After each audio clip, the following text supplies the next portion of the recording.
So MES ಪುಂಡಾಟ ನಿಲ್ಲೋ ಲಕ್ಷಣಗಳು ಕಾಣ್ತಾ ಇಲ್ಲ. ಯಾಕಂದ್ರೆ ಪದೇ ಪದೇ ನಾವು ಈ ರೀತಿಯ ವಿಚಾರಗಳನ್ನು ಕೈಗೆತ್ತಿಕೊಳ್ಳಬೇಕಾದಂಥ ಅನಿವಾರ್ಯ ಸ್ಥಿತಿ ಬರ್ತಾ ಇದೆ. ಪದೇ ಪದೇ ಇವರು ಮಹಾಮೇಳ ಮಾಡಿದಾಗಲೆಲ್ಲ ಕೂಡ ಇಂಥ ಚರ್ಚೆಗಳಾಗುತ್ತೆ.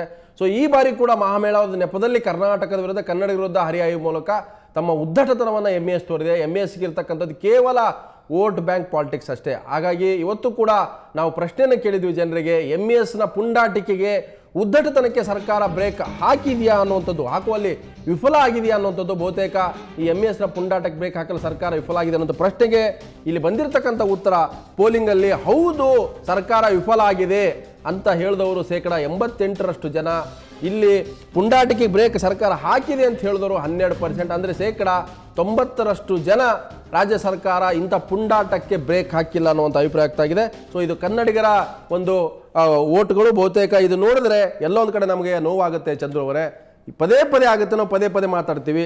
ಇದು ಶಾಶ್ವತ ಸಮಸ್ಯೆ ಅಂತ ನಾವು ಭಾವಿಸ್ಕೊಂಡ್ರೆ ಶಾಶ್ವತ ಸಮಸ್ಯೆ, ತಾತ್ಕಾಲಿಕ ಸಮಸ್ಯೆ ಅಂತಂದ್ರೆ ತಾತ್ಕಾಲಿಕ ಸಮಸ್ಯೆ.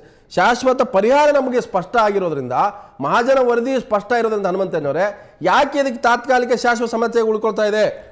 ಇಲ್ಲಿ ಕೇಂದ್ರ ಸರ್ಕಾರ ಮತ್ತು ರಾಜ್ಯ ಸರ್ಕಾರಗಳು ಗಂಭೀರವಾಗಿ ಆದ್ಯತೆ ಮೇಲೆ ಈ ವಿಚಾರಗಳನ್ನು, ಗಡಿಯ ವಿಚಾರ, ನೀರಿನ ವಿಚಾರವೋ, ಶಿಕ್ಷಣದಲ್ಲಿ ಮಾಧ್ಯಮದ ವಿಚಾರದಲ್ಲೋ, ಏಕರೂಪ ಶಿಕ್ಷಣ, ಇವೆಲ್ಲ ರಾಷ್ಟ್ರೀಯ ನೀತಿಯನ್ನು ರೂಪಿಸ್ಕೊಳ್ಳದೆ ಹೋದರೆ ನಿರಂತರ ಇನ್ನೂ ಹೆಚ್ಚು ರಾಷ್ಟ್ರೀಯ ಪಕ್ಷಗಳ ಜವಾಬ್ದಾರಿ ಹೆಚ್ಚಿಗಿದೆ. ಅದು ರಾಷ್ಟ್ರೀಯ ಪಕ್ಷಗಳದೇ ಅಪಾಯ ಆಗ್ತಾ ಇದೆ ಅನ್ನೋ ಮಾತು. ರಾಷ್ಟ್ರೀಯ ಪಕ್ಷಗಳನ್ನು ಆಟ ಆಡಿಸ್ತಕ್ಕಂಥ ಪ್ರಾದೇಶಿಕ ಪಕ್ಷಗಳು ತಮ್ಮ ಅನುಕೂಲಕ್ಕೆ ತಕ್ಕಂತೆ ಆ ಎಲ್ಲವನ್ನೂ ವಿರೋಧ ಮಾಡಿಕೊಂಡು ಅನುಕೂಲಗಳನ್ನು ಪಡೆಯತಕ್ಕಂಥ ವ್ಯವಸ್ಥೆ ಇದೆ. ಆ ದೃಷ್ಟಿಯಿಂದ ನ್ಯಾಷನಲ್ ಪಾರ್ಟಿ ನೀವು ಹೇಳಿದಾಗೆ ಜವಾಬ್ದಾರಿಯುತವ ರಾಷ್ಟ್ರೀಯ ನೀತಿ, ಉದ್ಯೋಗ, ಭರವಸೆಯಲ್ಲಿ ಕೊಡಬೇಕು ಮತ್ತು ಶಿಕ್ಷಣ ನೀತಿ ತರಬೇಕು. ಗಡಿ ಭಾಗದಲ್ಲಿ ನೀರಿಂದು ಮತ್ತು ಈ ರೀತಿಯ ಜಗಳಗಳಿಗೆ ಒಂದು ತಾರ್ಕಿಕವಾಗಿ ತಗೊಂಡೋಗಿ ಆಮೇಲೆ ಸುಪ್ರೀಂ ಕೋರ್ಟ್ ಇರ್ತಕ್ಕಂಥದ್ದನ್ನ ವೇಗವಾಗಿ ಇದಕ್ಕೆ ಬೇಕಾದಂತ ಒಂದು ಏನಂತಂದ್ರೆ, ಇವರು ಪಕ್ಷದ ನಾಯಕರಂತ RR ಪಾಟೀಲ್ ಅಂತ ಅವರು ಅಲ್ಲಿ ಬೇರೆ ಬೇರೆ ಪಾಟೀಲ್ಗಳು ಬಂದುಬಿಟ್ಟು ಕರ್ನಾಟಕ ನೆಲದಲ್ಲಿ ಬಂದು ಭಾಷಣ ಮಾಡಿ ಕನ್ನಡ ವಿರುದ್ಧ ಮಾತಾಡ್ತಾರಲ್ಲ, ಅಂತ ನಾಯಕರ ಕೈ ಕತ್ತರಿಸ್ಬೇಕಂತ ಹೇಳಿದ್ರೆ ತಪ್ಪೇನಾಗೋದಿಲ್ಲ. ಕರ್ನಾಟಕ ನೆಲದಲ್ಲಿ ಬಂದು ಕನ್ನಡಿಗರ ವಿರುದ್ಧ ಮಾತಾಡುವಂತ ಮಹಾರಾಷ್ಟ್ರ ರಾಜಕೀಯ ನಾಯಕರನ್ನ ಕೈ ಕತ್ತರಿಸಬೇಕಾಗುತ್ತೆ. ಸುರೇಶ್ ಕುಮಾರ್ ಹೇಳೋ ರೀತಿಯಲ್ಲೂ ಅದು ಕತ್ತರಿಸೋದೇನೆ. ನಾವು ಕತ್ತರಿಸ್ತೀವಿ ಅಂತ ಹೇಳೋದು ಕತ್ತರಿಸೋದೇನೆ. ಆದರೆ ಹೇಳುವಾಗ ಅವ್ರು ಶಾಸಕರಾಗಿರೋದ್ರಿಂದ, ಮಂತ್ರಿ ಆಗಿರೋದ್ರಿಂದ ಬೇರೆ ಬೇರೆ ಪರೋಕ್ಷವಾಗಿ ಅದ್ರ ಬಗ್ಗೆ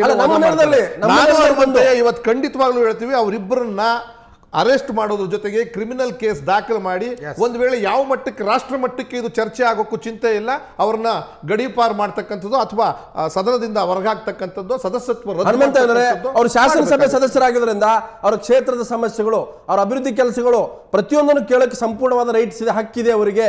ಆದರೆ ಕನ್ನಡಿಗರ ವಿರುದ್ಧ, ಕರ್ನಾಟಕದ ವಿರುದ್ಧ, ಆತ ಒಬ್ಬ ಕನ್ನಡಿಗನಾಗಿ, ಆತ ಒಬ್ಬ ಕನ್ನಡ ನೆಲದ ಪ್ರಜೆಯಾಗಿ ಕರ್ನಾಟಕದ ವಿರುದ್ಧ ಮಾತಾಡುವಂಥದ್ದನ್ನ ಸಹಿಸಿಕೊಳ್ಳಕ್ ಆಗೋದಿಲ್ಲ.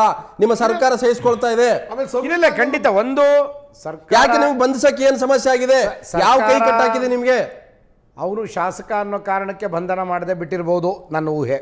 ಆದರೆ ಎರಡನೇದು, ಇಷ್ಟ ಆದಮೇಲೆ ಕೂಡ ನಾವು ಸುಮ್ಮನೆ ಇರ್ತಕ್ಕಂಥದ್ದು ಖಂಡಿತ ಅದು ನಮ್ಮ ಸರ್ಕಾರದ ಘನತೆಗೆ ಕೂಡ ಒಳ್ಳೇದಾಗೋದಿಲ್ಲ. ಯಾಕೆಂದರೆ ಯಾವ ಶಾಸಕರ ಆದ ಕೂಡಲೇ ಏನ್ ಬೇಕಾದ್ರೂ ಮಾಡ್ಬೋದು ಅನ್ನೋ ಸ್ಥಿತಿ ಬಂದ್ಬಿಟ್ರೆ ಅರಾಜಕತೆ ಉಂಟಾಗುತ್ತೆ. ಇವ್ರು ಮಾತಾಡೋದು ಮಹಾರಾಷ್ಟ್ರದ ರಾಜಕಾರಣಿಗೆ ಬಂದು ಕರ್ನಾಟಕದಲ್ಲಿ ಬಂದು ನಮ್ಮ ನೆಲದಲ್ಲಿ ಭಾಷಣ ಮಾಡಿ ಕನ್ನಡಿಗರು ಮಾತಾಡುವಂಥದ್ದು ಅದು ಮುಗಿದ ಕತೆ. ನಾನು ಇವತ್ತು ಸಂಭಾಜಿ ಪಾಟೀಲ್ರಂಥ ಶಾಸಕರು ಒಬ್ಬ ಬೀದಿಯಲ್ಲಿ ಹೋಗ್ತಕ್ಕಂಥ ಬೇಜವಾಬ್ದಾರಿ ವ್ಯಕ್ತಿಯ ರೀತಿಯಲ್ಲಿ ಮಾತನಾಡೋದು ನೋಡಿದ್ರೆ ಇವ್ರು ಎಂಥ ಶಾಸಕರಾಗಿದ್ದಾರೆ, ಇವ್ರನ್ನ ಸಹಿಸ್ಕೊಳ್ಬೇಕಾ ನಾವು ಅನ್ನೋ ಪ್ರಶ್ನೆ ಇವತ್ತು ನಮ್ಮೆಲ್ಲರ ಮುಂದೆ ಇದೆ. ಇದಕ್ಕೆ ತೆಗೆದುಕೊಳ್ಳಬೇಕಾದ ಕ್ರಮಗಳೇನು ಅಂತ ಆಲೋಚನೆ ಮಾಡಬೇಕು. ಆಮೇಲೆ ಈ ಗಡಿ ಸಮಸ್ಯೆಯನ್ನು, ಬೆಳಗಾವಿಯನ್ನು ಮಹಾರಾಷ್ಟ್ರಕ್ಕೆ ಸೇರಿಸಬೇಕು ಅನ್ನೋ ಬೇಡಿಕೆ ನೆನ್ನೆದು ಮೊನ್ನೆದೇನಲ್ಲ, ಇದು 16 ವರ್ಷಗಳ ಹಳೇದು. ಆದರೆ ಇದನ್ನೇ ದಿನೇ ದಿನೇ ಮುಂದುವರಿಸ್ಕೊಂಡು ತಮ್ಮ ವೋಟ್ ಬ್ಯಾಂಕ್ ರಾಜಕಾರಣ ಮಾಡ್ತಕ್ಕಂಥವ್ರಿಗೆ ಕೊನೆ ಹಾಡಲಿಕ್ಕೆ ನಾವು ಕೆಲವು ತಂತ್ರಗಾರಿಕೆಯನ್ನು ನಮ್ಮ ರಾಜ್ಯದ ರಾಜಕೀಯ ಪಕ್ಷಗಳು ಮಾಡಬೇಕು. ಅವ್ರು ರಾಷ್ಟ್ರೀಯ ಪಕ್ಷಗಳಾಗಲಿ ಮತ್ತು ಇಲ್ಲಿನ ಪಕ್ಷಗಳಾಗಲಿ ಅವರು ರಾಜಕೀಯ ತಂತ್ರಗಳನ್ನು ಮಾಡಬೇಕಾದಂತ ಅಗತ್ಯ, ತುರ್ತು ಅಗತ್ಯ ಇವತ್ತಿದೆ ಅಂತ. ಸುರೇಶ್ ಕುಮಾರ್ ಅವರ ಮೇಲೆ ಹೆಚ್ಚು ಜವಾಬ್ದಾರಿ ಇದೆ. ತಾವು ನಾಳೆ ಚಂದ್ರವರು ಕೇಳ್ತಾ ಇದ್ದಾರೆ, ಇಂಥ ಗಂಭೀರವಾದ ಸಮಸ್ಯೆ, ಮಹಾರಾಷ್ಟ್ರದ ನಾಯಕರು ಬಂದು ನಮ್ಮ ಜೊತೆ, ನಮ್ಮ ವಿರುದ್ಧ ಮಾತಾಡ್ತಾರೆ, ಇಲ್ಲಿ ಶಾಸಕರು ಗೆದ್ದಂಥವ್ರು ಇಲ್ಲಿಯ ಸರ್ಕಾರದ ವಿರುದ್ಧ, ಇಲ್ಲಿಯ ಕನ್ನಡಿಗರ ವಿರುದ್ಧ ಮಾತಾಡ್ತಾರೆ. ಸೊ ಅಂತ ಶಾಸಕರ ವಿಚಾರವನ್ನ ನಾಳೆ ತಾವು ವಿಧಾನಸಭೆಯಲ್ಲಿ ಶೂನ್ಯ ಪ್ರಸ್ತಾಪ ಮಾಡ್ತೀರಾ ಅಂತ ಚಂದ್ರು ಕೇಳ್ತಾರೆ, ಹನುಮಂತ ಕೇಳ್ತಾ ಇದ್ದಾರೆ. ಮಾಡಬೇಕು ಅಂತ ಅಲ್ಲಿ ಎಲ್ಲರನ್ನೂ ಸೇರಿಸ್ಕೊಂಡೆ ಮಾಡಿ. ಹೂಗಾರ್ ಅವರೇ ಬ್ರೇಕ್ ಟೈಮಲ್ಲಿ ಮುಖ್ಯಮಂತ್ರಿ ಚಂದ್ರವರು ನಿಮಗೆ ಸೂಚನೆ ಕೊಟ್ಟಿದ್ದು ನಾನು ಗಮನಿಸಿದ್ದೀನಿ. ನಾನು ನಗರಾಭಿವೃದ್ಧಿ ಸಚಿವ ಆಗಿದ್ದಾಗ 2 ಘಟನೆಗಳಾಯಿತು. ಚಂದ್ರಶೇಖರ ಕಂಬಾರ ಅವ್ರಿಗೆ ಇಲ್ಲಿ ಅವಮಾನ ಮಾಡಿದಾಗ, ಜ್ಞಾನಪೀಠ ಪ್ರಶಸ್ತಿ ಬಂದಾಗ ಅವಮಾನ ಮಾಡಿದಾಗ ಮಾಡಿದ್ರು, ನಾನು ದಿಟ್ಟ ಹೆಜ್ಜೆ ತಗೊಂಡು ಮಹಾನಗರ ಪಾಲಿಕೆಗೆ ಏನ್ ಕ್ರಮ ತಗೊಂಡೆ ಅಂತ ತಮ್ಗೆ ಗೊತ್ತಿದೆ. ಹೌದು ಹೇಳಿದ್ರೆ ನಾನು ಪ್ರಸ್ತಾಪ ಮಾಡಿದೆ. ಅದೇ ರೀತಿ ಖಂಡಿತ ಖಂಡಿತ ಇಲ್ಲೊಂದು ಪ್ರಮುಖ ದೈನಿಕ ಪತ್ರಿಕೆ ಬಹಳ ಕೆಟ್ಟದಾಗಿ ಬರೆದಿದ್ದಾಗ ಅವ್ರನ್ನ ವಿಧಾನಸಭೆಯ ಅಂಗಣಕ್ಕೆ ಕರೆಸಿ ವಾಗ್ದಂಡನೆ ಅವರಿಂದ ಕ್ಷಮಾಪಣೆ ಕೇಳಿದ್ದು ಕೂಡ ನಿಮಗೆ ಗೊತ್ತಿದೆ. ಹೌದು. ಈ ರೀತಿ ಆದಾಗ ನಾವು ಯಾವತ್ತೂ ಕೂಡ ಹಿಂದೆ ಬಿದ್ದಿಲ್ಲ.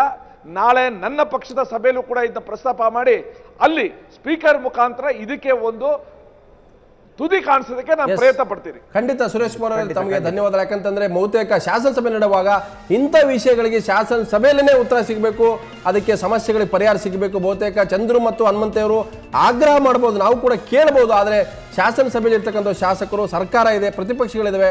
ಕನ್ನಡದ ನೆಲಜಲ ವಿಚಾರದಲ್ಲಿ ಈ ರೀತಿಯ ಉದ್ದಟತನ ಪುಂಡಾಟಿಕೆ ಮಾಡುವಂಥವರಿಗೆ, ತಹಬಂದಿ ತರುವಂಥದ್ದು, ಅವರಿಗೆ ಬ್ರೇಕ್ ಹಾಕುವಂಥದ್ದು, ಬಹುತೇಕ ಅವರ ಆಟಾಟೋಪಕ್ಕೆ ಎಲ್ಲೊಂದು ಕಡೆ ಅಂತ್ಯ ಆಡಬೇಕಾದ್ರೆ ಬಹುತೇಕ ನಮ್ಮ ಕರ್ನಾಟಕ ಸರ್ವೋಚ್ಚ ಅಂತ ಹೇಳ್ತೀವಿ ಶಾಸನಸಭೆ, ಅದೇ ಒಂದು ಪರಿಹಾರ ಕಂಡು ಹಿಡಿಬೇಕಾಗುತ್ತೆ. ಬಹುತೇಕ ಆ ನಿಟ್ಟಿನಲ್ಲಿ ನಮ್ಮೆಲ್ಲ ಶಾಸಕರು, ಸರ್ಕಾರ ಆ ರೀತಿಯ ತೀರ್ಮಾನಕ್ಕೆ ಬಂದರೆ ಬಹುತೇಕ ಮುಂದಿನದರಲ್ಲಾದರೂ ಕೂಡ ಇದಕ್ಕೆ ಒಂದು ಎಲ್ಲೋ ತೆರೆ ಬೀಳುತ್ತೆ. ಸೊ ಇದು ಇವತ್ತಿನ ನ್ಯೂಸ್ ಅವರ್ ನೇರ ದಿಟ್ಟ ನಿರಂತರ ಸುದ್ದಿಗೆ ನೋಡ್ತಾ ಇರಿಸ್ಕೊಳ್ಳಿ.